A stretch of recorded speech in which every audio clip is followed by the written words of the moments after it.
राम के लिए कोई टेंशन नहीं, राम के लिए टेंशन लेता तो सारी टेंशन मिट जाती। राम के लिए टेंशन नहीं ली, चाम के लिए ली है। लड़े तो चमड़ी के लिए लड़े, जहां दमड़ी के लिए लड़े, दो चीजों खातिर लड़ी, तीसरी लड़ाई नहीं है। क्यों? इसमें इसका कुछ नहीं बिगड़ना चाहिए। सुबह से लगे इसको, पहले उठते ही नहाना धोना, उठते ही चाह शुरू करे, चाह उठते पहले इसको चाह डालो, दूध डालो, ये खा लो वो खा लो। वो ही हमारे साथ, हम सुबह खड़े होते हैं, आप तो चाय नहीं पीते, दूध नहीं पीते, दिन तो थाना और की सूझ जाए दिन का पहले उठते चाह दूध ये खाना पीना ही सूझता है, काम तो और बोलते हैं सुबह सुबह। संत सुबह उठते ही संत एक राम को याद करता है, सिर्फ राम का ही अमृत पीता है, ठीक है ना। वो बिना कोई दिन याद को नहीं उठता ही, ना चाय याद दूध आती, ना दूध याद आता, ना खाना याद आता। साधु को उठते आंख खुलते राम याद आता है, और राम के अंदर वो सब कुछ भूल जाता है। वो तो है साधु, हर जगह उठते है चाह पानी रोटी दीख वो करे और शाम तक वही करता रहे, क्या साधु है। और ये साधना दिन का उठते ही चाय साथ शुरू करते हो, किस लिए चाय? चामड़ी के लिए है। चाय पी के कितना इसका क्या कर लिया, रोग पैदा किए। वैद्य जी बैठे पूछो भी चाय पीने कितना फायदा हुआ है, रोग पैदा होते हैं। फिर वैद्य जी ने पकड़ा होगा नाड़, देखियो वैद्य जी क्या बंध रही है थारी नाड़ बंध रही है, अब गिरी घटानी पड़सी तो कि जेब ढीली करो है? अब जेब भी ढीली हुआ को नहीं, वह भी औखी है। नहाना धोना करेंगे तो इस शरीर के लिए करेंगे, चाम के लिए करेंगे। ये चाम है, सीधी भाषा मोटी भाषा में। वैसे शरीर क्या देते हैं, देह क्या देते हैं, मालम चोला बोल देते हैं, नाम बड़ा बड़ा बोलाएगा पर है वो चामड़ो ही, ठीक है ना। इसी को नहा धोई करेंगे, फिर नहा धोने के नहीं, खूब तेल नए नए तेल भांत भांत के तेल इसी को चुपड़ेंगे, शीशा में देखे बिना ऊपर देखा कभी, हाँ बहुत थोड़ा बहुत दिक्कत हो गया, ठीक है ना। बैठिए देवी एक फुंसी हो जाए ठह तो आधी जान खत्म हो जाए। अगर मुंह पर एक फुंसी होगी तो उसे लगता है पता नहीं क्यों हो गया, कितना हो गया। और मैंने यहां तक देखा है एक चेहरे पर फुंसी होने पर लाखों रुपए खर्च किए, ऐसे आदमी मैंने देखे हैं, खास करके देवियां, ठीक है नहीं। सबसे ज्यादा दवाइयां बिकती हैं इसकी। क्या हो जाएगा उसको, फुंसी होगी तो नहीं और नहीं होती तो नहीं, क्या फर्क पड़ गया। तो ठीक है, ये नहीं कहता कि इलाज ना करो, करो, लेकिन ये सब कुछ नहीं है, जितना जरूरत है उतना ही करो इसका, सुबह से लेके शाम तक, और पूरी जिंदगी इसके ऊपर खर्च करते हैं। अगर ये पेट ना होता ना तो शायद की ना करो, दिन का सुतेड़ा शाम 24 घंटा सुते ही रहो। भगवान ने पेट लगा दिया, इसलिए नहीं लगाया था कि कमाना और इसको भरना, इसलिए लगाया था कि पेट की याद आएगी तो कभी राम की भी याद आएगी। अगर पेट की याद ना आए तो राम की भी याद नहीं आएगी। तो ये पेट थोड़ा बहुत दुख को पैदा करता है, जागृत करता है। जब दुख पैदा होते हैं तो भगवान की भी याद आती है, भी छूटेगा कैसे। जब परेशानी पैदा हुआ है तो आदमी सोचा भी परेशानी से छूटूंगा कैसे। अगर आदमी के पास सुख ही सुख हो, सुख ही सुख हो, अच्छा ही अच्छा हो, तो आदमी कहां भगवान को याद करेगा बताओ। जब इतने बड़े दुख ही दुख है, चारों तरफ ही दुख है। अभी मैं शोक बकाओ क्या गुरु जी आप बेचारा लटक रहा लटकन बड़ी खराब है, वह कि राम को नाम जब लटकन इतने लटक गए बीच में, तभी भगवान याद नहीं आ रहा। लटकना ना हुआ तो याद आने का सवाल ही नहीं था। हाँ, लटकने वाले ही तो याद किया जिसने किया। अगर ये लटकन न होती तो याद न था। गौतम बुद्ध अगर मुर्दा को न देखते, गौतम बुद्ध अगर बुढ़े को न देखते तो वो कभी राज दरबार नहीं छोड़ के जाते। गौतम बुद्ध ने एक ही बार देखा था किसी मुर्दे को, भी राम नाम सारा का राम नाम सत्य है, मुर्दे को ले जा रहे, मुर्दा बड़ा मस्त है। गौतम बुद्ध ने कहा ये क्या हो गया, देखा नहीं था ना, मुर्दा देखा नहीं था, मौत सुनी नहीं थी, राजमहलों में रहे, ठाठ बाट में रहे, दास दासियां सब कुछ नया, मृत्यु कर देखी नहीं उन्होंने, पहली बार देखा।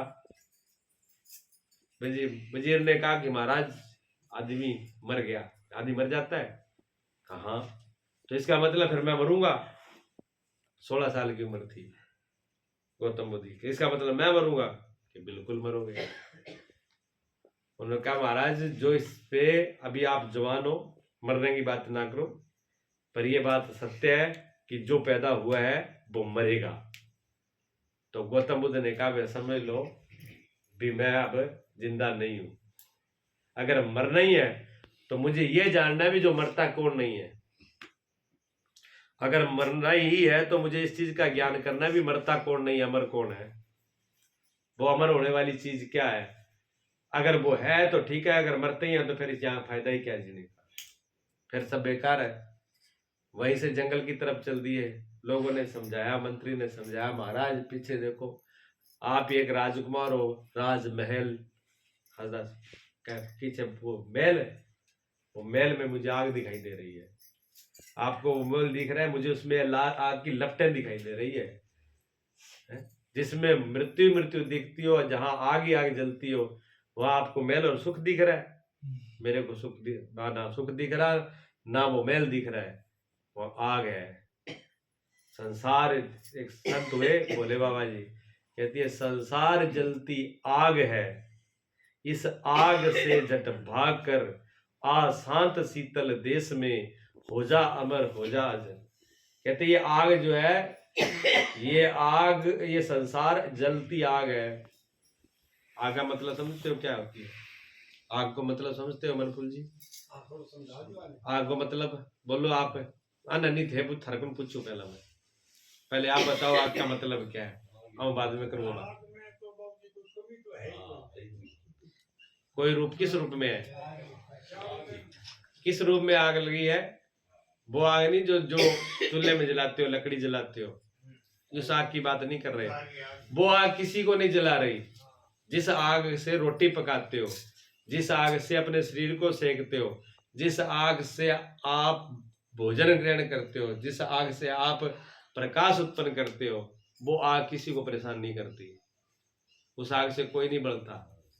उस आग की बात नहीं कर रहे यहाँ पर। महापुरुष कहते हैं आग जगी है, आग है क्रोध की, ठीक है ना।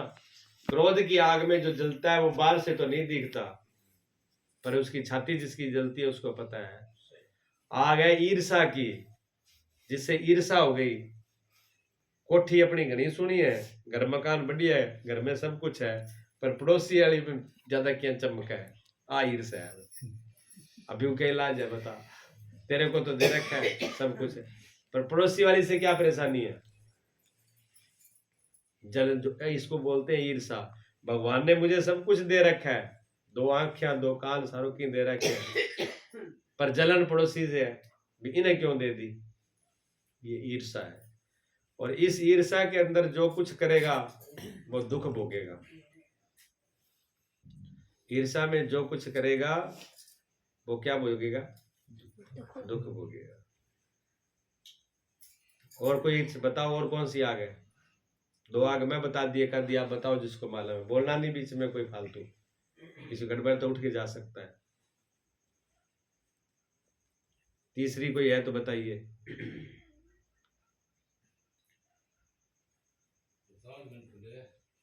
सारे लोग सत्संग सुनते हैं इसलिए मैं प्रश्न कर रहा हूँ। भक्ति की आग, भक्ति की आग नहीं होती, भक्ति का पानी होता है। हाँ। अगर भक्ति आग होगी तो फिर तुझे बुझाओ किससे? उससे तो बुझाने का साधन है। आर्जम क्षमा संतोष सम दम शुदा पी दिन रात रे, ये अमृत है। आर्जम, आर्जम क्षमा, संतोष, संतोष, दया, प्रेम, क्षमा, समता, ये अमृत है, ये जल है बुझाने का। दया, धर्म, संतोष, सरलता, प्रेम, श्रद्धा, भक्ति, ये जल है बुझाने के, ठीक है ना। ये अमृत है। लेकिन ये संसार जलती आग है। पूरे संसार में कई प्रकार से आग जल रही है। 2 नाम गिनाए, एक क्रोध है और एक ईर्ष्या है। जहाँ तो आदमी क्रोध की अग्नि में जलता है, जहाँ फिर ईर्ष्या की अग्नि में जलता है। एक बहुत बड़ी आग है, ठीक है ना। आन दोनों नु बड़ी आग है वहां, ईर्षा से और क्रोध से भी बड़ी एक आग है अहंकार। शाबाश, एक सही बताइए संदीप ने, एक आग बताई है, काम की अग्नि है। काम की अग्नि है। काम की अग्नि आदमी को भस्म कर देती है, धर्म को भस्म कर देती है, भक्ति को भस्म कर देती है, पूजा को भस्म कर देती है, नीति को भस्म कर देती है, मर्यादा को भस्म कर देती है, और अपने आप को, पूरे जीवन को भस्म कर देती है। वो काम की अग्नि है। ठीक है ना। हाँ, मैं प्रश्न क्यों करता हूं, बताने को तो मैं फटाफट बता के चला जाता, पर आपके दिमाग में बैठेगी नहीं। आपके दिमाग दिमाग में तो तब बैठेगी जब आप उस पर ध्यान दोगे। लोड पड़ेगा। अभी तो इधर उधर रहे, कहीं तो नींद में ही सुन लाग रहे, कई बेचारा पता नहीं क्या जरूरी काम है, ऐसे बेचारा बोलेगी जरूर है, पता नहीं कितनी इमरजेंसी जरूरी है बोलने की, ध्यान बटा देती, आप बटता ध्यान दूसरे को बटा देंगे। नहीं, मैं यही तो जगह में ज्यादा भीड़ में बोल के ना, तो गुरुजी पर, हमारे गुरुजी जो थे ना, हजारों की भीड़ होती और हम बोलते थे गुरुजी चलो स्टेज पर थोड़ा सत्संग सुना दो। क्या सुना दो, मूर्खों को भेड़ों को क्या सुनाओ, है कोई सुनने वाला? बैठे पूरा यहीं अपने आसन से नहीं हिलते थे, बैठी रहो, भीड़ बैठी है तो नहीं जाते। एक भी कोई आदमी उसमें से खड़ा हो गया, रामदेव जी बैठा गुआ है, रामदेव जी अगर आके बैठ गए, 24 घंटा रामदेव जी से सत्संग चल रहा है, 24 घंटा मनफूल जी से सत्संग, एक आदमी से 24 घंटा पूरी रात सत्संग करते, एक आदमी से, लेकिन भीड़ में नहीं बोलते थे। क्यों? जो सुनने के लायक था, जो जिज्ञासु था, जो उसका अधिकारी था, उसके सामने बोलते थे, जनता के सामने नहीं बोलते थे। क्या बोलते महाराज? सूरदास जी आया करते थे, निहाल किरा सूरदास मामू बन जो, जानते ही हो, उनको सत्संग में बुलाते तो गुरुजी ये बोलते थे कि अंधे बैरों के लिए अंधा बैरा बुला तो रखे, ये भी बहरे है, वो भी बहरे है, ये अंधे है, इनको भी कुछ नहीं दिखाई देता, उनको इनकी राग जचेगी आप समय, बैरागी जचेगी। पागल को तालमेल मिनट में हो जाए, और एक पागल और एक बिल्कुल ठीक ठाक हो, उन दोनों का तालमेल बैठेगा नहीं। दोनों एक से होगा तुरंत बैठ जाएगा, दोनों पेकड़ हो, 1 मिनट में दोस्ती। हाँ, एक जैसे हो तो तुरंत तालमेल बैठता है, और एक जैसा नहीं हो तो तालमेल बैठेगा नहीं। हाँ, एक स्कूल का प्रिंसिपल था बेचारा, वो विदाई, रिटायरमेंट हो गया, उसकी विदाई हो रही थी, तो उसका किसी ने स्कूल में कोई मान सम्मान नहीं किया, लोगों ने जितना करना चाहिए। विदाई हो रही है तो उसका पूरा मान सम्मान फूल माला पहना के उसको भेजना चाहिए, उसको तो नहीं किया। जो नया वाला आया था ना प्रिंसिपल, अभी पहले दिन ही आया, ना जान ना पहचान, सब उस पे लोग स्कूल के जो है उसी को माला पहनाए, उसी का मान सम्मान करे। वो पुराना जो प्रिंसिपल का, उसने कहा भाई मैं तो इतना साल हो गया आपकी सेवा करते हुए, और मैंने आपके ऊपर इतनी मेहनत करी है, मेरा तो आप विदाई के टाइम में मान सम्मान नहीं कर रहे, और ये आज आया कोई जान नहीं पहचान नहीं, कुछ किया नहीं, और उसका आप बड़ी खुशी मना रहे हो और सम्मान कर रहे हो। तो पता है वो क्या बोले कॉलेज वाले? कहते जी आपने 30 साल रहे जरूर है स्कूल में, पर आपके साथ हमारा तालमेल कभी नहीं बैठा। हाँ, ना आपकी हमें समझ में आई, ना हमारी वाली आपको समझ में आई, पर कि फिर इसकी कैसे बैठेगी? क्या इसको तो आते ही हमारा तालमेल बैठ गया। हाँ, क्या वो कैसे? क्या वो इसलिए हम समझ गए, जैसे इसने बीड़ी लगाए कान से पीना शुरू करे, हम समझ गए हमारी नस्ल का है ये, जो बीड़ी कान से पी रहा हो तो ये हमारे वेले का है। ठीक है ना, पागल की भाषा तुरंत समझ जाता है, ये हाल है। तो जो जैसा होता है उसकी भाषा तुरंत समझ जाता है। तो समझ में आ जाए ये बात कि आग क्या है, बचना हमें किससे है, आग से बचना है। वो आग कौन सी है? तो क्रोध की आग है, ईर्ष्या की आग है। क्रोध तो आप समझते हो, जब गुस्सा आ जाए तो आंख लाल होगी, चेहरा लाल हो जाएगा, पसीना आ जाएगा, मुट्ठियां बंद हो जाएगी, धड़कन बच जाएगी, अंदर जलन पैदा हो जाएगी। टेस्ट कर लेना। जब कोई पूरा गुस्सा में आए तब उसकी वीडियो बनाओ, उसकी फोटो बनाओ, फिर जब वो ठंड हो जाए फिर दिखाओ कितो सुनो लगे। ठीक है ना, उस टाइम में वीडियो बनाओ। पसावना तो कैमरा तोड़ देगा वो, मोबाइल और तो डालोगे। गुस्से में किसी की वीडियो बनानी शुरू करी तो तोड़ ताड़ के गिर देगा एक मिनट में। मैं बनाता हूँ वीडियो, अरे भाई जब खुशी में बनाओ जाते, हाँ खुशी में अगर वीडियो बनाता तो छोड़ो यार, ठीक है अब ठीक है, कलर सही कर लो, कुर्तो भी सही कर लो, वो हाथी ना कर लो, तो सारा कुछ कर लेगा और खुशी भी चलेगी। गुस्से में तो वीडियो भी फोटो भी नहीं बनवाएगा वो। और चोरी चारी बना लो तो बाद में दिखाओ भी ना, भाई साहब कितना सुना लगा है, जब बहन जी कितनी सुनी लगा है, चुड़ैल लगा है कि देवी लगा है, ठाला है नहीं। गुस्से के अंदर आदमी राक्षस होता है। गुस्से के अंदर निशान नहीं रहता, भगवान की तो छोड़ो, देवता छोड़ो, राक्षस का रूप हो जाता है। और यही कामना के अंदर, काम भी आदमी को राक्षस बना देता है। ठीक है, ये ईर्ष्या है। ईर्ष्या के अंदर आदमी निशान नहीं रहता, ईर्ष्या में आके कुछ भी कर सकता है। 3 अग्नि है, और कोई अग्नि बोलो। 3 अग्नि है, ये बिल्कुल सत्य है। और एक एक अग्नि भारी है, एक एक अग्नि ही जलाने के लिए बहुत भारी है। तो 3 आग तो है, 3 नहीं, एक भी आग, एक आग ही, एक क्रोध ही, किसी को एक क्रोध आया एक क्षण के लिए और उसने पूरा जिंदगी नष्ट कर दी।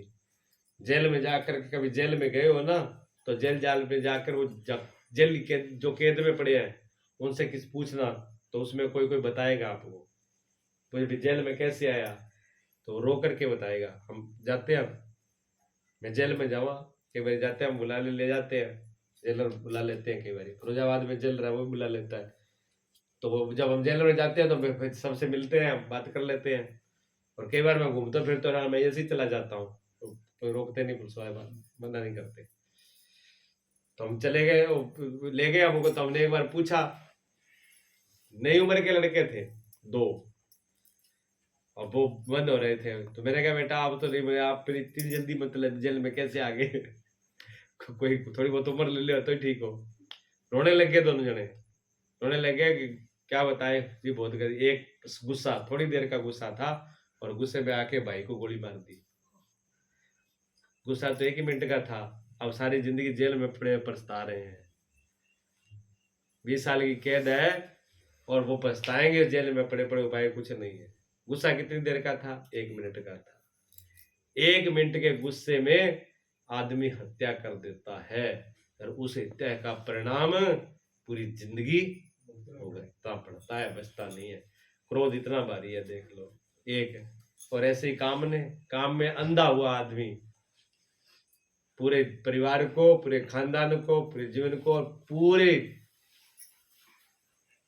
कई पीढ़ियों की इज्जत को मिट्टी मिला देता है। ये इसकी मेहरबानी है।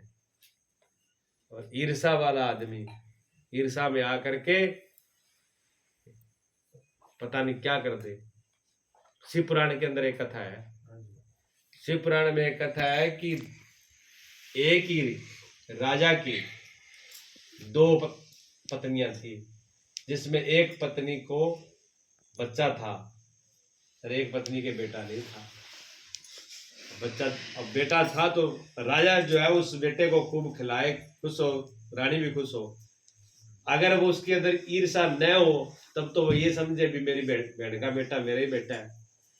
पर जो जरा सोतना आ जाए बेटा बहन घटा है, बेटा प्रेम का है।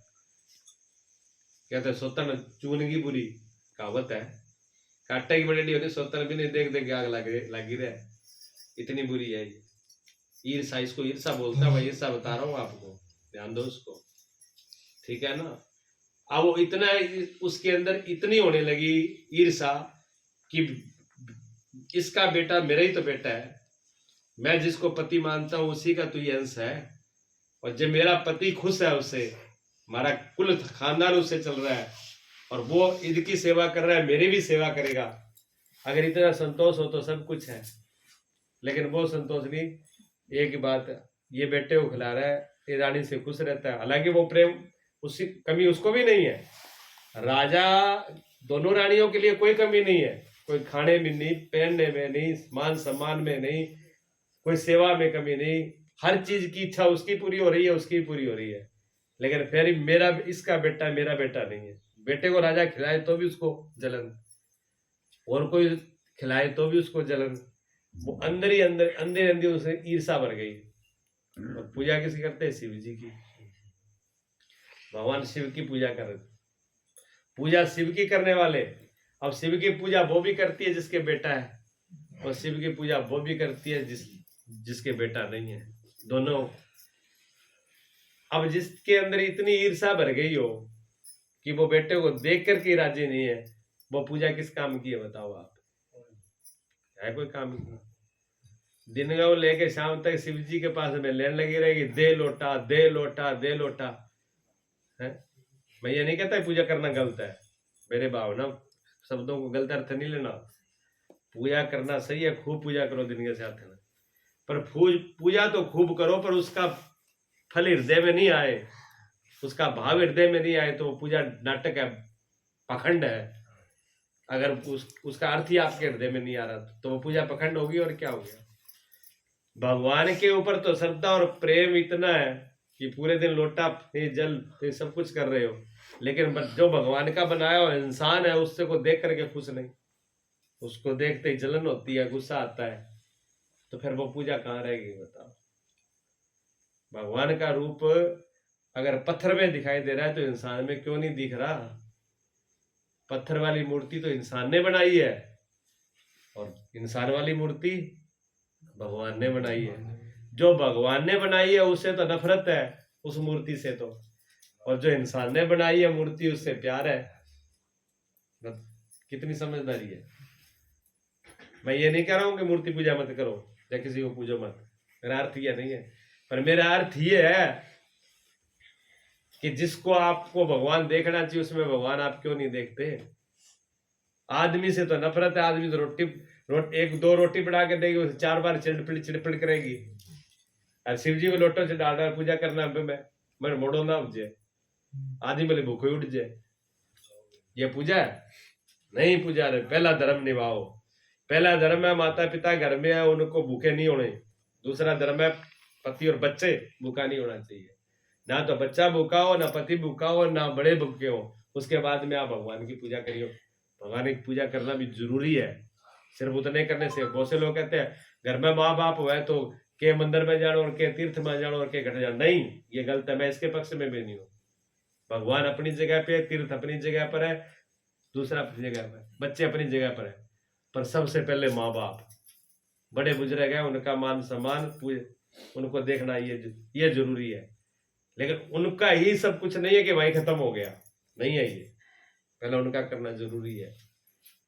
वहां पर तो दिक्कत होती है, क्यों? संतोष नहीं है, बर्दाश्त नहीं है, थोड़ी थोड़ी चीज का हिसाब लगाते हो, क्यों होती है आपको ईर्षा? ये ऐसे करते हैं, ये ऐसे करते हैं, ये ऐसे करते हैं, तो वो तो करेंगे और उनके बराबर आप हो गए, फिर उनमें राम में अंतर कितना का है? फिर ये तो बताओ।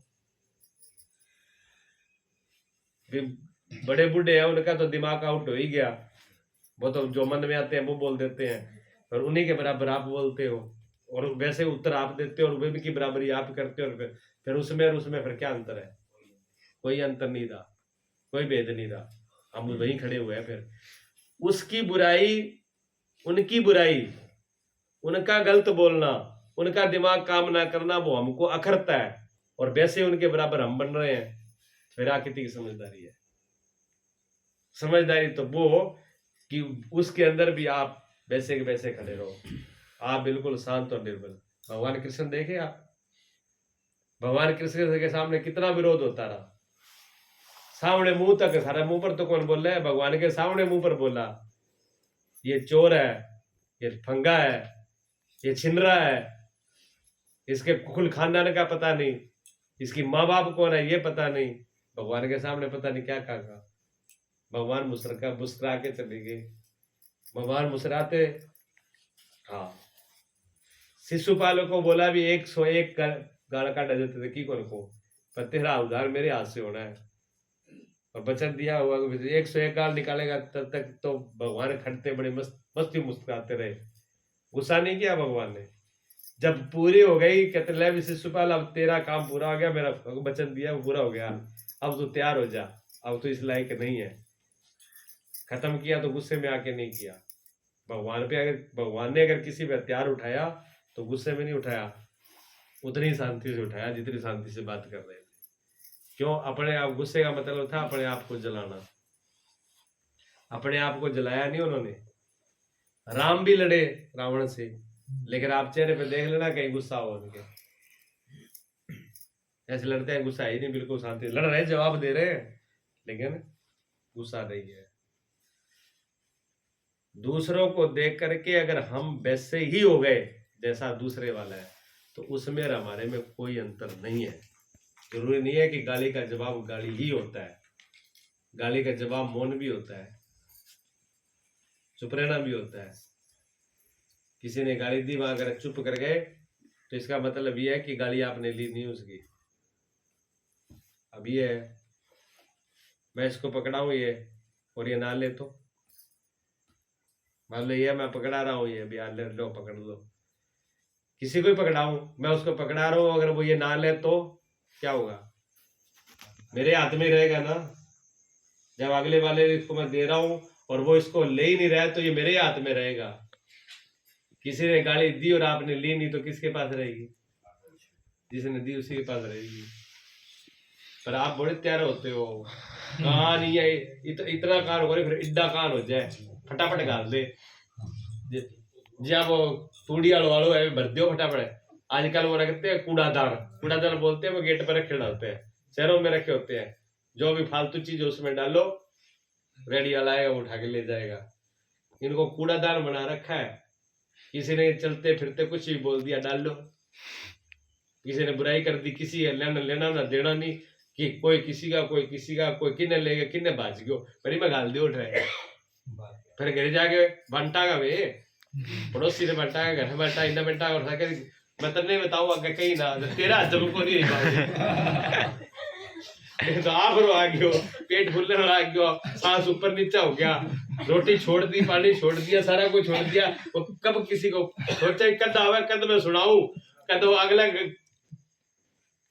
आड़ा में भरूं, जब मेरा शांति आवे। बताओ उसके पहुंचने के बाद में उसको शांति कैसे आती? आज मोला तो उसको भी चाहिए फिर किने ओना ढूंढेगी। थारा भी एक दो बेलन है तो अगले की भी दो चार बेलन आगे भी है।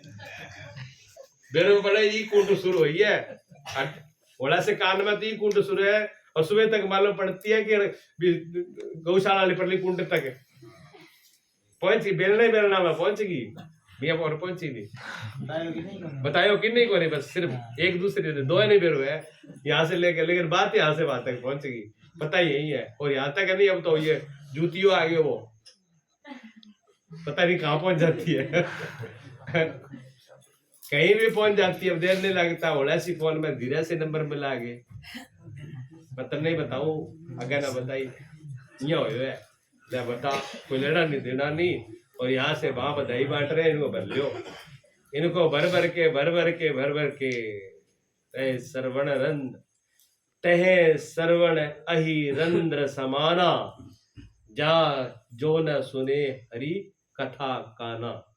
गोस्वामी तुलसीदास दे दिया कि ये कान सर्प, यही कहते हैं सर्पों का बिल है, अगर इसमें राम का नाम नहीं सुना तो। ये राम के नाम, भगवान की कथा, ये भक्तों की कथा सुनने के लिए, अच्छाई के लिए है। अगर इन कानों से अच्छाई नहीं सुनी, राम का नाम नहीं सुना, कथा नहीं सुनी, तो ये सांप के बिल है। सांप है ना विष, जहर के बिल है। इनमें जहर भरते हो आप, जहर जो संसार में भरा हुआ है ना जहर, उस जहर का नाम ही आग है, उस जहर का नाम है आग। तो एक अग्नि है निंदा, बुराई की आग में भी आदमी जलता है, बुराई की आग में भी आदमी जलता है, ठीक है ना। एक है क्रोध आग और एक है ईर्षा आग, एक है काम अग्नि और एक है निंदा की अग्नि। निंदा से बचो, निंदा करने से बचो और निंदा सुनने से बचो। निंदा करने से बचो, निंदा सुनने से बचो। क्यों बचो? कबीर साहब ने कहा, बड़ी मतलब यूं ज्यादा और नीचे बड़ी से बड़ी बात होना मुश्किल है, निंदा के लिए कबीर साहब ने बोला है। कबीर साहब कहते हैं तिनको हूं न नींद ये, तिनको कहते हैं तिनका। क्या इतना कोई तिनका पड़ा है ना, उसकी भी बुराई मत करना। बड़ी चीज की तो छोड़ो, लोग तो पता नहीं किस किस की बुराई कर देते हैं, भगवान कोई कौन बस है, माँ बाप को, राजा महाराजा सबकी बुराई कर देंगे। लेकिन कबीर साहब कहते हैं बड़े आज इंसान की बात छोड़ो, जानवर की बात छोड़ो, छोटे बड़े की बात छोड़ो, अमीर गुमार की बात छोड़ो, इतना तिनका पड़े उसको भी निंदना नहीं। जो बेकार तिनको क्या काम हुआ, फेंको बेकार आई है, उसको भी मत निंदो, ठीक है ना, उसको भी मत निंदो। कहता है तिनका हूं न नींदिए जो पांव तले हुए, पैर के नीचे दबा हो उस तिनके को भी निंदो नहीं। मेरा पगा में पड़े, मेरे पग्गा नीचे दब रहे हो, इसकी क्या औकात है, ये मेरे पैर के नीचे दबा हुआ है और तिनका ही तो है, इसकी औकात क्या है, ये मत भूल जाना। तिनका हूं न नींदिए जो पांव तले होए, न जाने कब उड़ आंखन पड़े। हाँ, पीर गरे वही तिनका जब पड़ेगा, आंख में पड़ेगा ना, उस दिन अपनी औकात दिखा देगा कि तेरी औकात क्या है। हाँ, उस तिनके के अंदर भी इतनी पावर है कि जब आंख में पड़ेगा ना तो हालत खराब कर देगा, दिखना बंद हो जाएगा। आंख देखती है ना, सबको देख रही है, उस टाइम आप देखना भूल जाओगे, दिखना बंद कर देगा वो, और क्या करेगा, पीड़ा भयंकर होगी।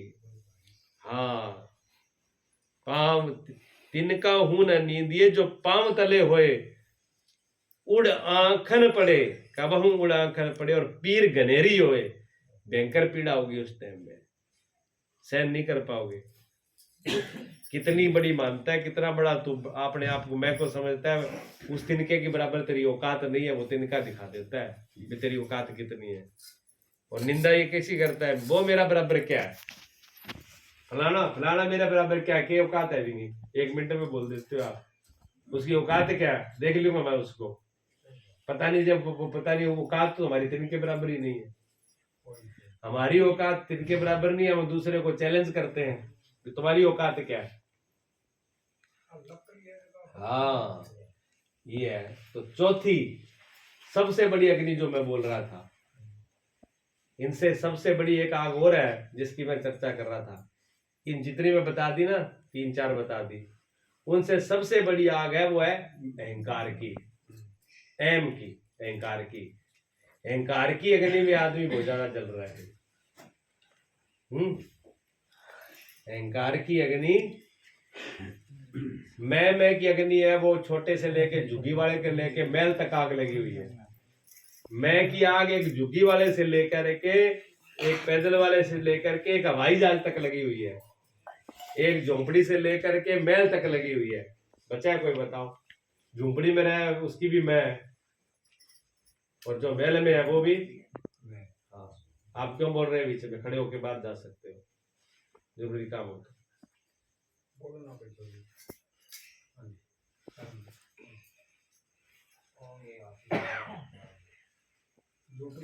झोंपड़ी से लेके महल तक आग लगी हुई है। झोंपड़ी वालों को झोंपड़ी का अहंकार है, और महल वाले को महल का अहंकार है।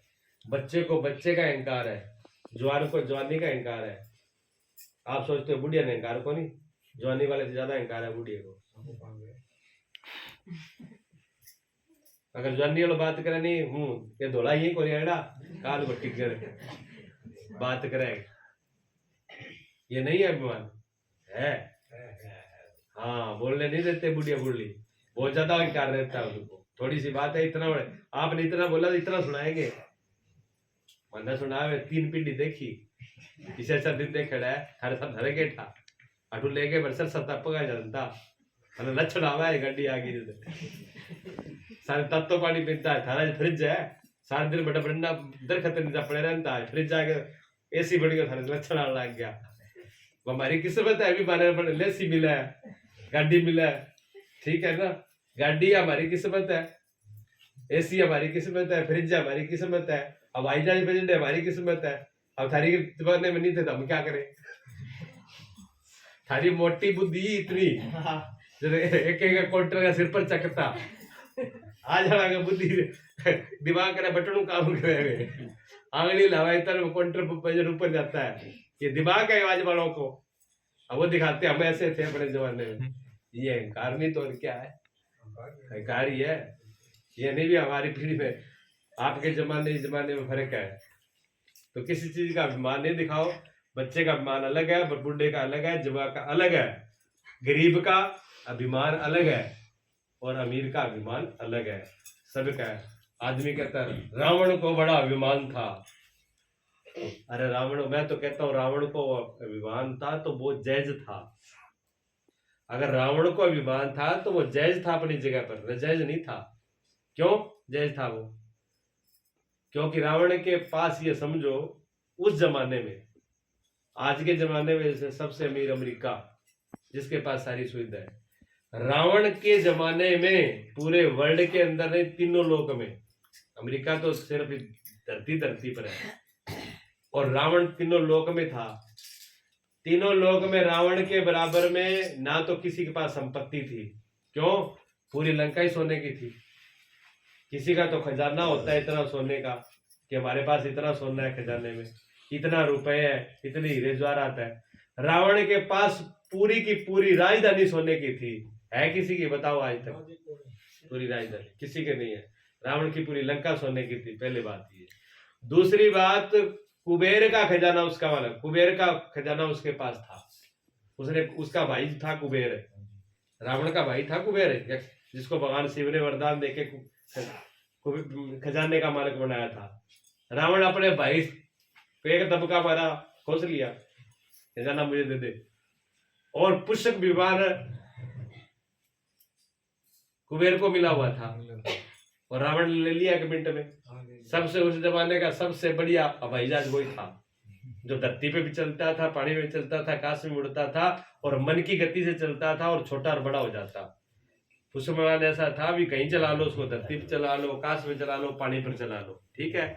और उसके बाद में अगर कहती मंदोदरी क्या तो मैं भी साके घूमने चालूंगी, तो 2 सीट अपने आप हो जाती उसमें, सिर्फ मन में सोचना। और उसके साथ में मेघनाथ ने कह दिया कि पिताश्री आज हम भी आपके साथ चलेंगे, तो 3री सीट भी हो जाती। फिर मेघनाथ की पत्नी कहती मैं ही चालूंगी, तो 4थी सीट भी हो जाती। यहाँ करके लगभग कुटुंब बहुत बड़ो रावण को, मैं सारा नाती पोती हो जाता, सारी बैठ जाता, 20 सीटा हो जाती वो। और थाली गाड़ी में मिनती की है, बीती रहे, एक फसाओ तो कम फसा ले लो, पर सीट को मत है। विमान करो, आकड़ करो तो बात अलग है, पर सीट उतनी रहती है। ऐसा पुष्पक विमान था, उसमें इतने गुण थे। और रिद्धि सिद्धियां, ऐसी कोई रिद्धि सिद्धि नहीं है जो रावण के पास नहीं थी। ऐसा कोई अस्त्र शस्त्र है जो रावण के पास नहीं था, ठीक है ना। सारी चीज उसके पास ही। सारे देवता की सारी शक्तियां, स्वर्ग को छीन लिया था उसने, स्वर्ग की गद्दी को रावण ने छीन लिया था। सारे स्वर्ग से सारे देवता ने बजा दिया, सारे कंदरों में छिपे थे, और जो अड़ेके चढ़ गया उसको बंदी बना लिया। पवन देवता को बंदी बना लिया। राजधानी के अंदर हवा अपने आप चलेगी, मतलब भारी अपने पवन देवता लगाते थे। पवन को बंदी बना करके रखा था रावण ने। वो कर्मचारियों ने भारी को निकालनी पड़ती, पवन का काम था। वरुण देवता को जल बरसाना होता तो बंदी बना के रखा हुआ था। ऐसे देवताओं और ग्रहों को, शनि को, शनि सारा डरा, शनि, रावण ने शनि को उल्टा करके बांध लिया था और काल को अपने पागे से बांध लिया था। हिसाब लगाओ आप, खुदाई। और भक्ति की बात करो आप, तो रावण जैसा भगत आज तक तो हुआ नहीं।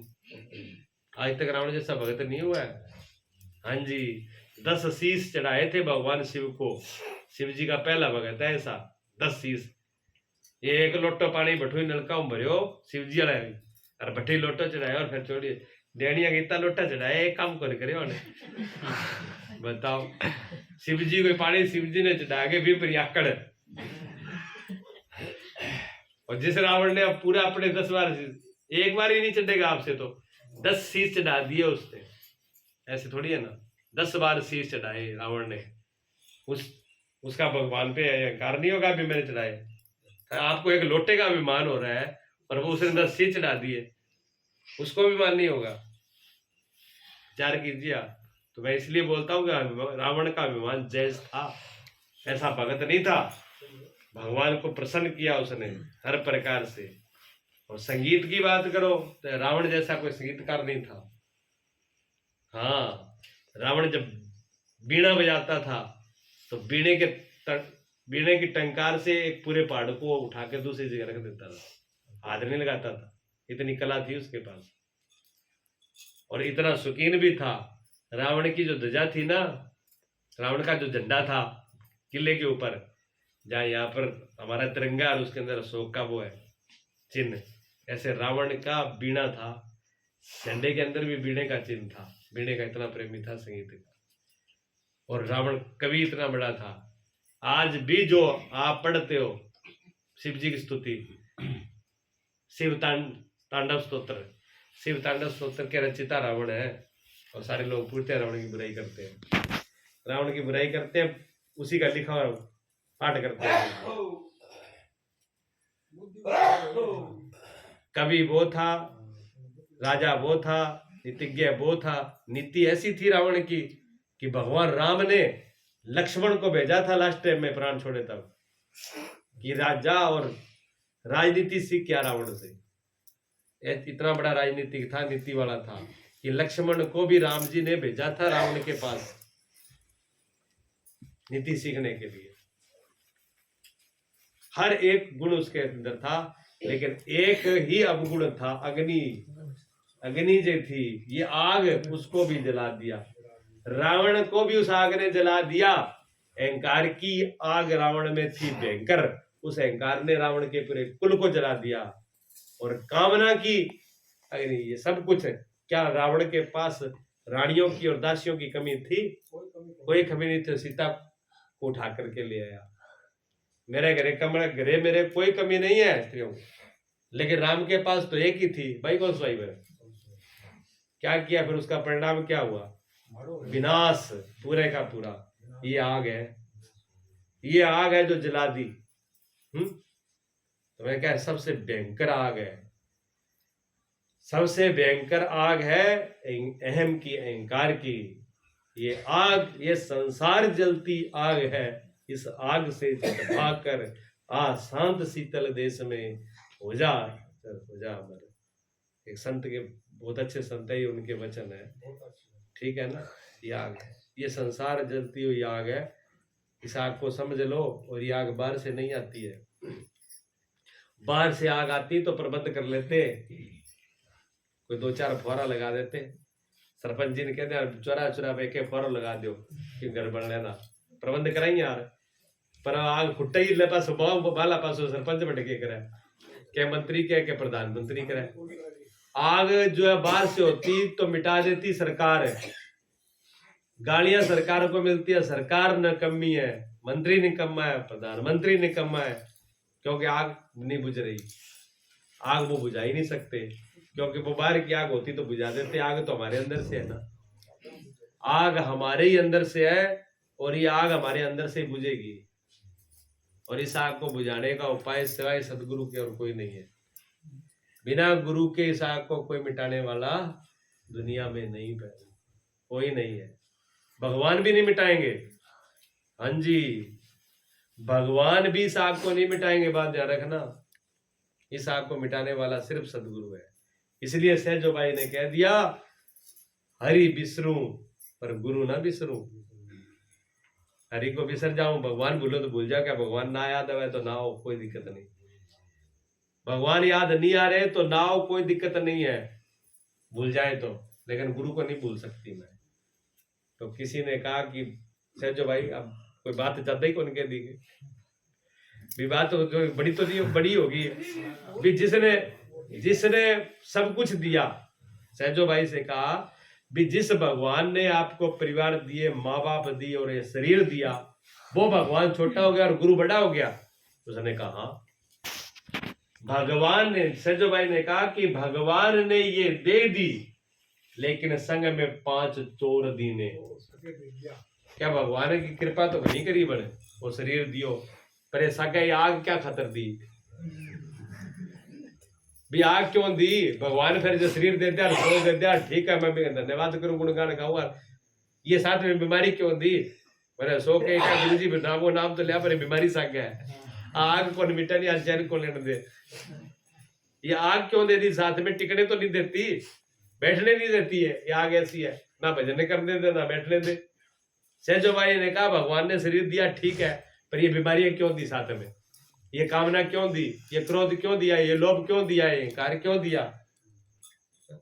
ये मोह क्यों दे दिया? मोह भी आ गए, क्रोध भी आ गए, लोभ भी आ गए, ठीक है। हाँ, ये क्यों दे दिए मुझे? तो कहते हैं भगवान ने कृपा करी, मानती हूं मैं, भगवान ने प्रभु ने ये दे दी, लेकिन 5 चोर दीने संग, और सतगुरु ने कृपा की और छुड़ाए दिए सबसे, सबका संग छुड़ा दिया। गुरु ने मेरी ऐसी कृपा करी, इन सारे चोरों को इन सारी अग्नियों से छुड़ा करके मुझे निर्विलेप कर दिया, इसलिए मेरा गुरु बना है। गुरु को पूछो, जिसने मेरे को छुड़ा दिया, जिसने दे तो शरीर तो दी पर जेल में रखा, शरीर तो दी पर आग में डाल के रखा, उसका क्या करूं मैं? जिसने इस आग से मुझे बरी कर दिया हो, जिसने इस जेल से मुझे छुड़ा दिया हो, वो गुरु बना है। इसलिए मैं गुरु को नहीं भूल सकती, भगवान को भूल सकती हूँ। ये सहजो भाई ने कही, और सही कही है, वो गलत नहीं कही। हाँ, इस संसार में छुड़ाने वाला गुरु ही है। इससे तो क्रोध की भयंकर से भयंकर अग्नि है। अब मैं हम तो करते तो बहुत है। उपनिषद में एक कथा आती है, उपनिषद के अंदर एक कथा आती है कि प्रकट होया, जब सृष्टि रची होनी तो देवता प्रकट होया। सारों पहला देवता ही आया। अच्छा, देवता भी कम को नहीं, आग में वे भी ज्यादा ही सागो पांग है ना, आग बैठे भी है। अगर वे आग में ना हुआ तो देवता को नहीं भगवान हो जा रहे। अगर देवताओं में भी आग नहीं होती तो वो भगवान हो जाते। इसलिए देवताओं के अंदर भी जो ये अग्नि गिराई है, एम की, अहंकार की, क्रोध की, लोभ की, मोह की, ताकि ईर्षा की, ये सारी अग्नि देवताओं के अंदर भी है। देवता भी इसी बात से लड़े, अगर ये ना होती तो लड़ाई किस बात की थी? अब देवता प्रकट हो गए जी, अब देवता प्रकट हो गए, जब वो वरुण देवता तो कहे मैं बड़ा, अग्नि देवता कहे मैं बड़ा, वायु देवता कहे मैं बड़ा, अब सारी मैं खड़ी हो गई। अब भगवान ने कहा ये तो मामला तकड़ा ही हो गया, अब यहाँ तो मैं बड़े ही खड़े हो गए, क्या छोटा तो कोई नहीं है। अब छोटे बाप का बेटा कौन बने? यहाँ सारे बड़े बाप के बेटे हैं। अहंकार की अग्नि होती है इसलिए। अब सारे देवता अड़ गए जी अपनी अपनी जगह पर।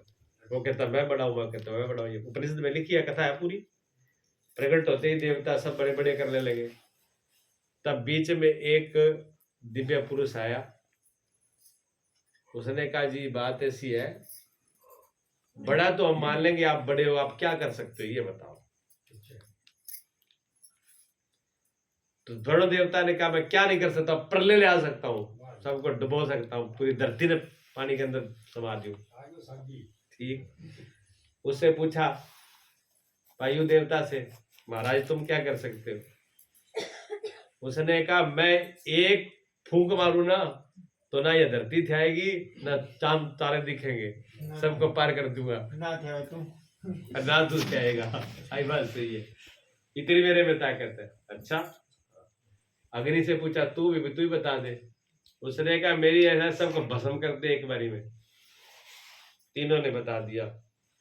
उन्होंने कहा एक कबीर वाला निकाला, वो तिनका कहो न नींदिए, एक घास का तिनका ऐसे पतला, बिल्कुल सूखी सूखी दूब घास है। अच्छा, हाँ, ऐसे लेके क्या महाराज ये तिनका है, दिखता ही है।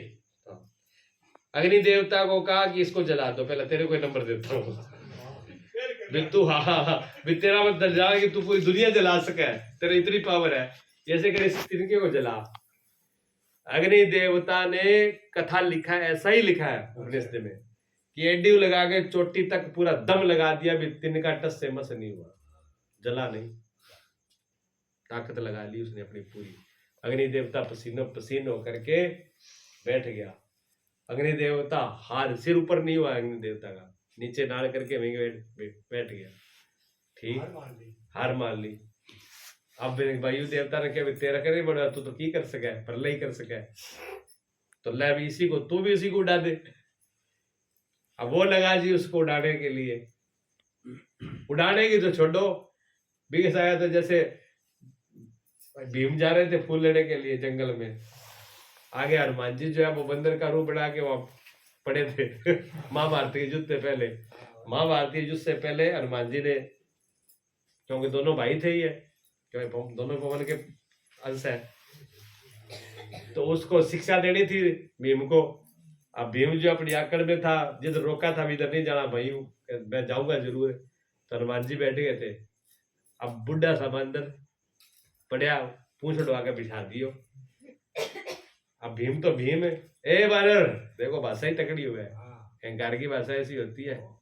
नहीं हाथ पे गए, पूछड़ा फैला के बैठा रहा, तुझे पता नहीं मुझे यहाँ से निकलना है। वो कहे मैंने कैठा भी ना, तू कौन है किन्ने जाओ, मैंने कैठा, मैं तो पढ़ो मन जगह मिल गई, मैं पढ़ गया, मैंने कैठा हो रहा है क्या, मेरे कहते तो सारी धरती एक सी है।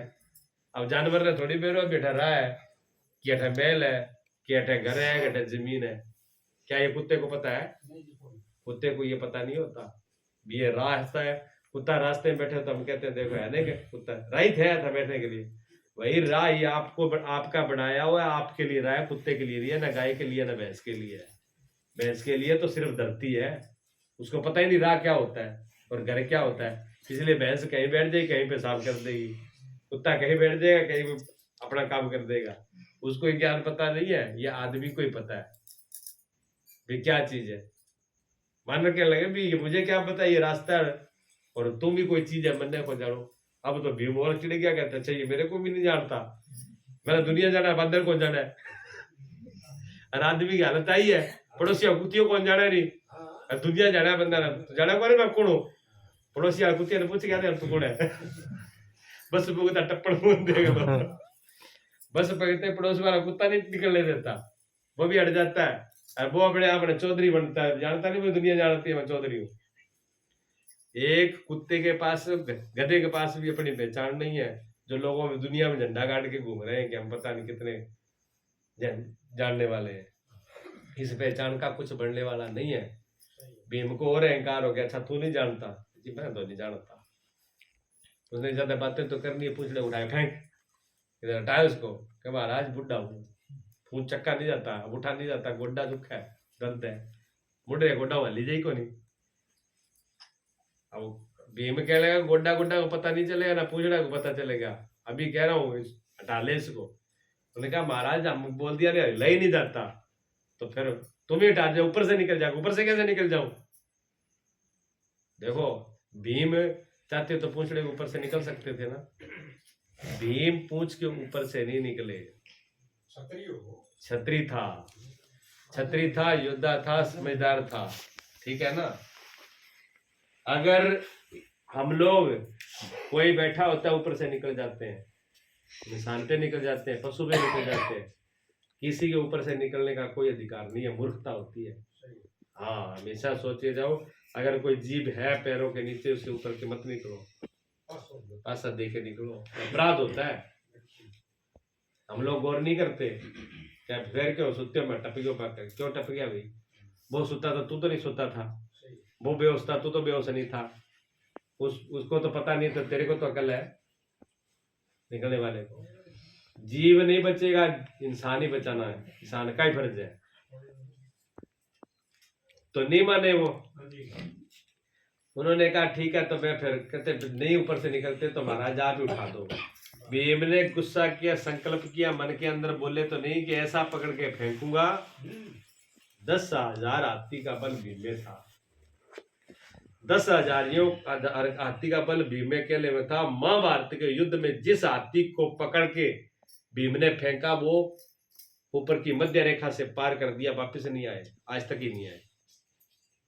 सोच लियो कुदरती गिर जाए नीचा आ जाए, ध्यान रखियो। हाँ ऐसे ही लिखा महाभारत में, हाँ परत पार कर गया, मध्य रेखा पार करा दी जिसको भी फेंका। ये महाभारत में लिखा कि जितने हाथी भीम ने आकाश में फेंके थे वो लौट करके वापिस नहीं आए, उसको परत पार करा दिया था, इतना बल था भीम के अंदर। अब हनुमान जी ने कहा जो एक हाथी को उठा के फेंक देता हूँ और वो वापिस धरती में नहीं आता, इतना का बंदर है, इतनी अकड़ कर रहा है, ऐसा फेंकूंगा कि जिंदगी में कभी किसी रास्ते पर सोएगा ही नहीं। भीम ने अकड़ करके घाट डाला पूंछ में, अब डाल तो दिया पर हाथ निकला नहीं, दब गया नीचे पूंछ के। पूछ के नीचे दिया और भीम को पसीना आ गया।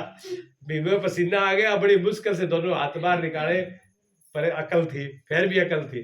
देखो अहंकार तो था लेकिन फिर भी समझ का उपयोग किया। हाथ जैसे निकाल के दोनों हाथ जोड़ के खड़े हो गया। बंदर तो नहीं हो महाराज, आप कौन हो, मेरी गलती माफ करो, कृपा करके मुझे दर्शन दो। फिर आज हनुमान जी मुस्कुराए, मुस्कुरा गया हनुमान जी, अपने रूप में खड़े हुए, समझ गया, गलती मांगी, क्षमा मांगी, भैया आप मैं बहुत बड़ी गलती होगी। उसने कहा, हनुमान जी कह लगे बहुत दिन मिला नहीं, चल मेरे छाती मिल तो ले। अब हनुमान जी ने भीम को अपने गले से लगाया, छाती लगा के, और हनुमान जी ने भीम को जैसे छाती में लगाया, दोनों वहां मर गए, और हनुमान जी पिंचो पकड़ गए, पकड़ गए पिंचो। जो कहीं तो भीम ताकत तो बहुत ही वज्र का था, भीम भी का कम थोड़ी था। भीम सहन करते हुए पूरा हनुमान जी पीछते ही चले गए, जो नाक में दम हटा के नहीं, जैसे क्या मार के ही छोड़ा गया, तो दम काट के छोड़ेगा। तब हनुमान जी ने छोड़ा, हनुमान जी छोटे कहने लगे कि जब तक इतने जितना मैंने तुझे पचीड़ा है, इतना तक तेरा पर कष्ट आओगे तो तना असर को नहीं हुआ। ये ऊपर कोई कितना कष्ट पहुंचाओगे तो तेरा महसूस होगा, तक तो तेरा महसूस ही को नहीं होगा। ये वरदान हनुमान जी ने दिया, युद्ध होने से पक्को कर दियो। ये खेल है। तो कभी कभी गुरु, कभी कभी माँ बाप, और कभी कभी शिक्षक, और कभी कभी भगवान पक्का करने के लिए भी सजा दे देते हैं, पकान खातर भी सजा दे, ठीक है ना। तो घबराना नहीं चाहिए। अब जी पवन देव तो उसको कह दिया, हवा को लगा जोर। अब उसने हवा लगा लगा के पसीना उसका ही आ गया, पवन देवता का भी, पर तिनका नहीं हिला जी। बीमा ने कहानी उसके साथ हुई, तिनका उसका भी नहीं हिला, वो भी बैठ गया, ठीक है। अब कौन सा रह गया, पानी जल। वरुण देवता, ले भी तू डुबो दे इन्हें, प्रलय ले आ दे, लेकिन वो तिनका नहीं डूबा, पानी गिला, पानी छुआ तक भी नहीं। अपनी अपनी ताकत सभी ने लगा ली। तब सारे, जब उनका अहंकार डल गया, तब उन्होंने कहा, महाराज आप हो कौन? क्या जब तुम कह रहे थे हम ही बड़े, हम ही देवता है, जब एक किनके बार तुम्हारी औकात नहीं, तो बड़े देवता कहां से हो गए? देव बड़ा एक ईश्वर परमात्मा है, बड़ा एक परमात्मा ही है, और कोई बड़ा नहीं है। इसलिए भगवान की भक्ति करो, भगवान का भजन करो, भगवान की शरण लो। तब देवताओं ने भगवान के सामने सिर झुकाया और भगवान की भक्ति में लगे। तो अहंकार तो उनका भी नहीं रहा। ये आग जो है अहंकार की, मैं की, ये सिर्फ जलाने के और कोई काम नहीं करती। मोह की आग है, अग्नि मोह की भी है। मोह आती है नहीं, मोह इतना बेचैन कर देता है, जिससे मोह है और वो चला गया दूर, आंखों से ओझल हो गया। अब रोटी नहीं अच्छी लगेगी, पानी अच्छा नहीं लगेगा, बिस्तर अच्छा नहीं लगेगा, नींद नहीं आएगी, कोई सोएगा नहीं, वो इतना जलाएगा फिर। इसलिए मोह में मस्त फंसो, मोह की आगे में मत रखो, भगवान का से प्रेम करो। मोह नहीं, भगवान से प्रेम करो। भगवान से प्रेम होगा तो मोह की आग खत्म हो जाएगी। और क्षमा की, अगर एक हृदय के अंदर क्षमा को धारण कर लिया, कि कुछ भी हो जाए, कितना ही कुछ हो जाए, किसी कितना ही बड़ा अपराध हो गए, अपने को क्षमा कर देना, छोड़ देना, सब प्रभु के नाम, भगवान के नाम से सदगुण उसको माफ कर देना है। अगर माफ करने का अमृत आपके पास है तो क्रोध की आग आपको जलाएगी नहीं। अगर माफ करने की, किसी को क्षमा करने का जल अमृत आपके पास नहीं है, तो क्रोध आपको जलाया ही जलाएगा। हाँ, दवाई है। मैं आ गया, अब उसकी आग की दवाई बता रहा हूँ, ठीक है। अब तो वेद जी बता दिए, सही दवाई है। वेद जी समझ गया ना, याद कर रहे हैं। हाँ, मैं सीधी सीधी बताऊंगा तो फिर कई बार भूल हो सकती है, इसलिए उन्होंने बीच में ये बात को बोला है भी। ये आग है, ये आग है तो उनकी दवाई भी है, यानी उनका जल भी है। बीमारी है, आग बीमारी है, तो उसे बुझाने का दवाई भी है, ठीक है ना। वैद्य जी के भाषा में ये बीमारी है और उसकी दवाई, इलाज, औषध है, ठीक है। अगर ये जहर है तो ये अमृत है, अगर ये आग है तो फिर ये जल है, ठीक, दोनों का। अगर ये अंधकार है तो वो प्रकाश है, अगर ये बुराई है तो वो अच्छाई है, और ये दुख है तो वो आनंद है, ठीक। क्रोध को शांत करने के लिए क्षमावान होना पड़ेगा। अगर किसी को क्षमा नहीं किया, किसी ने अपराध कर दिया, गाली दे दी, मान लो किसी ने गाली निकाल दी, और मन के अंदर क्या तय कर लिया भी उसको तो भाई बख्शना ही नहीं है, मैं भी वो बदलो जरूर लूंगा, तो जलता रहो, छाती जलाओ। हो सकता है कि कभी ऐसा मौका ही नहीं मिले कि आप दोबारा उसका बदला ले पाओ, सारी जिंदगी जलते रहो। अगर उसने गाली दी और आपने क्षमा कर दिया, ये तो बेवकूफ मूर्ख है, इसका क्या कर, मुझे इससे क्या लेना देना है, जो प्रभु करता है ठीक है, मन तो इससे कोई, इस गाली से मुझे कोई लेना देना नहीं है। बहुत तुरंत शांत है, अगलो भुगतो। और एक बात आपको और बता दूं, सबसे बड़ी बात है, जिसको आप जवाब नहीं दोगे उसको परमात्मा जवाब जरूर देता है। हाँ, ये मत सोचना कि किसी का अपराध किया और उसने दंड नहीं दिया तो हम दंड से बच गए, बचोगे नहीं। उसका दंड फिर वो देगा, और उसका डंडा जो है वो धीरे से मारे तो भी बड़ा खतरनाक है। ताकतवर आदमी, जिस आदमी में ताकत हो और वो ओढ़े से अगर थप्पड़ मार दे तो घड़ के बराबर पड़ता है, घड़ के बराबर ही लगता है। और मुर्दला सो पहले जान ही ना हो यार, अब हम उड़ने वाला सो और वो टम्बो ही मार दिया तो के जुई कौन मरेगी, जुई नहीं मरेगी अगले वाले की, उसकी हालत ये होगी। एक सरदारों का लड़का था, एक और दूसरी बरादरी का लड़का था, वो दोनों ही थे ठीक ठाक, दोनों का वो था, वो का मैं बलवान। एक दिन गांव का लड़का लगा कहीं करो थे घुड़ो पता ला दोनों में किसो है कौन ताकतवर है, आ जाओ दोनों ही। अब दोनों घुड़ पड़ा भी, दोनों घुड़ पड़े, वो जो तकड़ो बड़ भी एक ने डालियो, वो दारा वो क्या मैं पहले ठीक हो अब गला तू वो क्या मैंने ये ठानो को लागे बंदो उठ गयो नीचे गेंद उड़ गई, तू जे क्या द्वारा आ जाओ फिर डालियो, पर 3 बार गयो 3 बार डालियो। अब फिर आकर खड़े वो तो क्या मैं भी कर ठीक हो नहीं, अब कल आ जा, वो क्या मेरे को पता ही नहीं चला बंदो नीचे कद नीचे उठ गयो, मैं तो जोरी को लगायो क्या पहले जा पड़ो। हनुमान जी वाली कहानी, हनुमान जी तो इन्हें ठाई को लागे हो कि अगला मेरे को पड़ो किन्ने गयो, ये कहानी उसके साथ होगी। तो कई आदमी जो ताकतवर होता है, तो अगर आप दंड नहीं दे रहे उसको तो परमात्मा दंड देता है। और परमात्मा की ताकत कितनी क्या बताओ, परमात्मा की ताकत कितनी क्या है। परमात्मा अगर थोड़ा से भी थोड़ा दंड दिया तो बहुत बड़ा दंड मिलता है उसको, इसलिए भगवान पे छोड़ देना चाहिए, वो संतोष कर लेना चाहिए। तो क्रोध की अग्नि क्षमा से जाती है, और लोभ की अग्नि किससे जाती है, बता भाई संदीप बाबू, लोभ की अग्नि किससे शांत होती है, बता सकता है कोई? इतनी देर एक ही बैठ जा बात करे, बंदी को नहीं है, बताओ आप, मर तो लग रही है लोभ की। हाँ, उत्तर तो भी सही है, संतोष होगा जी, संतोष बिल्कुल सही कहा है। संतोष से तो सब कुछ शांत हो जाता है, संतोष तो बहुत बड़ी दवाई है। लेकिन एक उपाय और है उससे पहले, संतोष से पहले, संतोष जल्दी से नहीं आता, संतोष तो सब चीज खत्म हो जाती है, पांचों आग कम हो जाती है तब संतोष आता है। पांच की एक संतोष, जहां ये को भी संतोष एक ही इतनी बड़ी औषधि है, एक ही इतनी बड़ी दवाई है कि न पांचों को खत्म कर सकती है। एक सिर्फ संतोष आ गया तो काम क्रोध लोभ मोह अहंकार 5 की 5 आग को दफना देगा। एक संतोष में इतना बल है। उत्तर सही है, गलत नहीं है। एक संतोष के अंदर है, इतना ध्यान में गोर रखे करो थोड़ी। भैंस की गाय नीचे, गागी भैंस के नीचे, पूरा दिन काम नहीं चलेगा। संतोष वो दवाई है कि सारी आग को शांत कर दे। जिस बंदे के जीवन में संतोष आ गया, सब कुछ आ गया। सारे धन फैल है, सारी औषधि फैल है, सारा लोभ फैल है अभी सामने। संतोष इतना बड़ा धन है। लेकिन संतोष तक आने के लिए एक उपाय और है जिसको कहते हैं दान। लोभ से छूटने के लिए दान दिया जाता है, इसलिए धर्म के अंदर दान की महिमा कही गई है। दान करो, दान करो, दान करो। दान का मतलब है बांटो, दो, जफ्फी गाल गाल के ना रखो। लोभ का मतलब है जब की चीज आ जाए काबू कर लो। दान को मतलब है छोड़ दो। दान, हाँ आगे तो सुना दो। दान की बात की है, महापुरुषों ने मुझ समय 3 प्रकार को सुनो।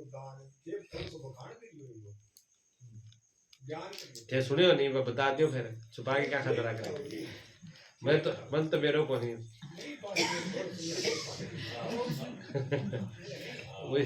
मुझे तो पता नहीं है दादा। 3 प्रकार का 33 प्रकार का है।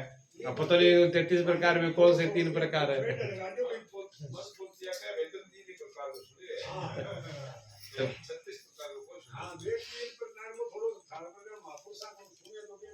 तो बताओ ना 3 प्रकार है कौन सा।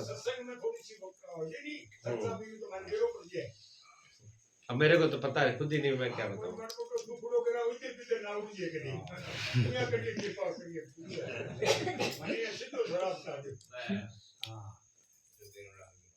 दान जो लोभ को, पहले इतनी बात समझ लो, ठीक है।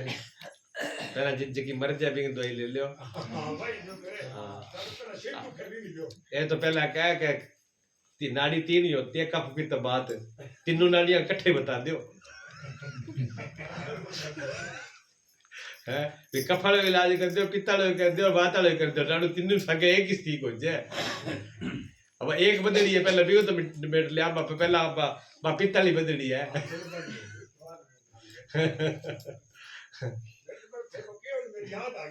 नाड़ी 3 में सारा ही टिका हुआ जी। 3 पे एक आंकड़ा नहीं है। 3 पे तो सारे आंकड़े ही 3 पे टिका हुआ है। 3 ही तो गुण है, रजोगुण, सतोगुण, तमोगुण। 3 गुणों से बाहर कोई भी चीज नहीं है। सारी तीनों गुणों के अंदर घूमती है। जो भी आदमी कर रहा है तीनों गुणों में कर रहा है। 3 ही प्रकार की भगवान के सत्य कहते हैं। 3 ही प्रकार की श्रद्धा है, 3 ही प्रकार का दान है, 3 ही प्रकार की पूजा है, 3 ही प्रकार की भक्ति है, 3 ही प्रकार के आदमी है, 3 ही प्रकार के लुगाई है, 3 ही प्रकार का तप है, 3 ही प्रकार का जप है, 3 ही प्रकार का यज्ञ है। ऐसा सृष्टि में कुछ नहीं है जो 3 से हट करके हो। 3 के आंकड़े में सब चल रहा है। और उस 3 के आंकड़े के जो स्वामी है उनको कहते हैं ब्रह्मा विष्णु शिव त्रिपुटी। ब्रह्मा विष्णु शिव। ब्रह्मा जी सृष्टि की रचना करते हैं, शिव जी संहार करते हैं, भगवान विष्णु उसकी पालना करते हैं। 3 से बच करके कोई भी जा नहीं सकता, इन तीनों के अंदर ही चल रहा है। और ये सिर्फ 3 आदमी में काम नहीं करते, हर चीज में काम करते हैं। आप किसी में बता दो उसी में वो दिखाई दे जाएंगे, ठीक है। अब आप कहोगे जी मोटरसाइकिल में भी है कि 3? हाँ मोटरसाइकिल में भी है, कार में भी, हाँ कार में भी है। 3 गुण काम में भी, कार में भी काम करते हैं। बता सकते हो कैसे करते हैं? सबसे पहले कार खड़ी है, आपको कहीं जाना है तो सबसे पहले क्या करोगे? क्या करोगे सबसे पहले? बातों में तैयार है, स्टार्ट। वेरी गुड, ये है। सबसे पहले स्टार्ट करोगे, सबसे पहले उसको स्टार्ट करोगे, आप चालू करोगे गाड़ी को, कोई भी गाड़ी है टू जेड। सबसे पहले उसको स्टार्ट करोगे। स्टार्ट का मतलब करना, उसको उत्पन्न करना है, चालू करना। तो पहली ब्रह्मा की गति है। ब्रह्मा जी सृष्टि को स्टार्ट करते हैं। स्टार्ट करना ब्रह्मा जी का काम है, यानी रचना करना, तैयार करना, गाड़ी को स्टार्ट करना, तैयार करना। स्टार्ट करने के बाद में आप क्या करोगे? चलाओगे, उसको गति दोगे, ठीक है। गेयर लगा, कुछ भी कहो, है। स्टार्ट करने के बाद में गाड़ी को गति दोगे, आप चलाओगे उसको, यानी रेस दोगे। ये में रेस है, रेस गति देना है उसको। स्टार्ट करना है, गति देना है, रेस देना है। अब रेस चला दी गाड़ी को, स्टार्ट कर दी, चला दी, गति दे दी। अब मंजिल पर जहाँ पहुंचना था पहुंच गए। मान लो यहाँ से सरसा जाना था, फलाने घर में जाना था, या डेरे में जाना था, डेरे पहुंच गए। अब वो स्टार्ट ही रखो और उसको ब्रेक, वो रेस दे रखो, ब्रेक ना लगाओ, फिर रुक जाओगा। फिर ब्रेक लगाना पड़ेगा, बंद भी करनी पड़ेगी। ब्रेक जो है वो तमोगुण है। गति जो है, गाड़ी को संभालना, गति देना, लाना, कंट्रोल करना, ये विष्णु का काम है, सतोगुण है, ये सतोगुण है। और ब्रह्मा जी का जो उसको स्टार्ट करना है, लाना, ये रजोगुण है, ठीक है ना। रजोगुण, सतोगुण और तमोगुण, तीनों गुण गाड़ी के अंदर काम करते हैं। कर गया ना? तीन आंकड़े सब में चलते हैं। इसी प्रकार श्रद्धा भी 3 प्रकार की है, दान भी 3 प्रकार का है। एक दान सतोगुणी होता है। सतोगुणी दान के अंदर अपनी कोई मांग नहीं होती और कोई दिखावा नहीं होता। ना तो मांग है ना दिखावा है। इसको दान करना मेरा धर्म है, निस्वार्थ भाव। निस्वार्थ भाव से उसका करना ही मेरा धर्म है। एक तो ये है दान। दूसरा दान है रजोगुणी। मेरा पूरा गांव में पूरे एरिया में बावा होनी चाहिए भी मैं दान कर मोटरी लिस्ट में आवाज जोर लगा दी, ढंगू बोल दी सका, दादा को नाम बोल दी सका, मेरे बाप को नाम लगा दी, पूरी 3 पीढ़ियों को नाम बुला दे। 1100 रुपये दान करना है। दान गौ माता को करना है और सारी पीढ़ी का उद्धार कर देना और सारा चक्का में नहीं दूसरे गांव तक नाम हो जाना चाहिए। ये रजोगुणी नाम, इसको कहते हैं रजोगुणी दान। इसका बहुत बड़ा महत्व नहीं होता, सतोगुणी वाली का ज्यादा होता है। इसलिए कहता है दान गुप्त देना चाहिए, दान शो नहीं करना चाहिए, दान बताना नहीं चाहिए, दान को उजागर नहीं करना चाहिए, दान को चुपचाप जितना हो सकते गुप्त रूप में देना चाहिए। उसका फल बहुत बड़ा होता है, वो सतोगुणी होता है। और जो दिखा करके अगर नोट या करके और फिर गौशाला में एक पंखो चढ़ा गया, वो 3 ताड़ियों पर एक नाम लिख लो, वो एक पर ही को नहीं। गौ माता की छाती पर घूम हो गए, गौ माता की सिर पर वही घूम सी ऊपर जाए सी भेंट करता फलाना सिंह, फलाना का फलाना बेटा, फलाना का फलाना को दो फलानो, 3 पीढ़ियों का नाम लिख लो। वो गौ माता के सिर पर ही घुमाओ। गौ कैसी पता नहीं दान करके होगा, मेरे सिर पर नाचड़ को करके हो। नहीं, मैं उनके लिए नहीं बोल रहा हूँ जो लिखा रहे हैं, मैं लिखाने वालों के लिए नहीं बोल रहा हूँ, जो लिखवाते हैं मैं उनके लिए बोल रहा हूँ। जो राजी नहीं होते उन्हीं के लिए बोला गया ये।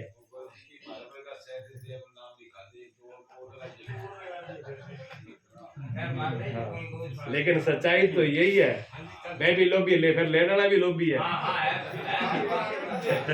देखे कम है फिर।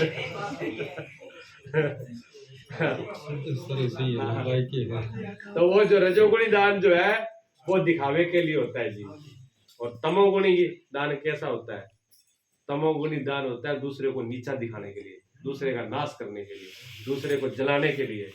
अच्छा फलानियों कितना देगे हो रहा है, लिस्ट दिखा, सारो बोटो 1100 1500 सारो बोटा है, लिख 2100, मेरे ऊपर कोई होना नहीं चाहिए। अरे यूं तो ज्यादा देनो है, अरबी 4.5 बारी और गिनाना है। यानी दूसरे को जलाने के लिए, दूसरे का नुकसान करने के लिए, ईर्षा के लिए, जलन के लिए दिखा, वो तामसी दान होता है। ठीक है ना? तो ये 3 प्रकार के दान है और तीनों के अंदर सभी कुछ 3 प्रकार का है, एक नहीं है। 3 के आंकड़े में पूरी सृष्टि चल रही है और 3 के आंकड़े में ही 2 पैंगले पर ही है। एक तो ऊपर है वो सिरो और 2 सिरा नीचे है, सारो इंगे में घूमने लग रहे सिस्टम। ठीक है ना? तो 3 का आंकड़ा बहुत खतरनाक है।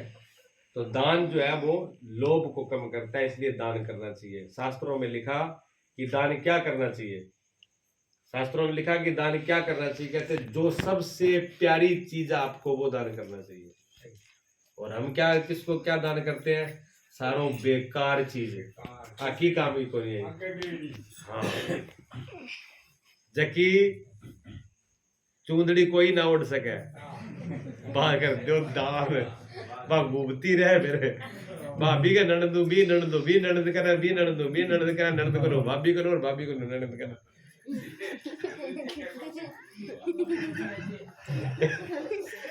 ठीक है, कई बार तो घूमे कुछ बढ़िया आ जाए। हाँ फिर का तो खिड़ो तो लगा